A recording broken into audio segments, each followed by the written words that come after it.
ఒక క్షణం తొందర ఒక జీవితాన్ని తీసుకుపోయింది.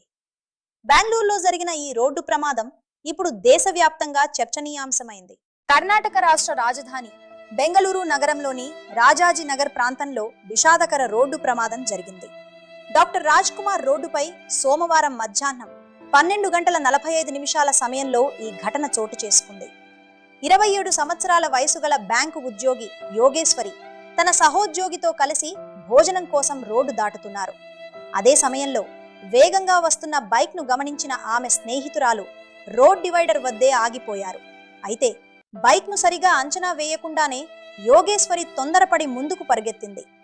అత్యంత వేగంగా వస్తున్న బైక్ ఆమెను ఢీకొట్టడంతో సుమారు 8 అడుగుల దూరం ఎగిరి పడిపోయారు.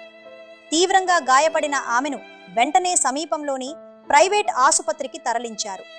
రాత్రి 11:30 సమయంలో చికిత్సకు స్పందించకుండా ఆమె మరణించినట్లు పోలీసులు తెలిపారు. మోటార్ సైకిల్ నడిపిన వ్యక్తి దీపక్, వయసు 22 సంవత్సరాలు. దీపక్ తీవ్ర గాయాలతో ఆసుపత్రిలో చికిత్స పొందుతున్నారు. ఈ ప్రమాద దృశ్యాలు సమీప సీసీ కెమెరాలో రికార్డయ్యాయి. ఈ ఘటనపై రాజాజీనగర్ ట్రాఫిక్ పోలీస్ స్టేషన్లో కేసు నమోదు చేసి దర్యాప్తు కొనసాగిస్తున్నారు.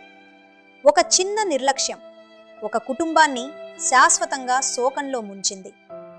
వేగం తగ్గిద్దాం, ప్రాణాలను కాపాడుదాం. మరిన్ని తాజా వార్తల కోసం మా ఛానల్ను సబ్స్క్రైబ్ చేయండి, వీడియోను షేర్ చేయండి. ఇది మీ IHMO లైవ్ న్యూస్ ఆంధ్రప్రదేశ్.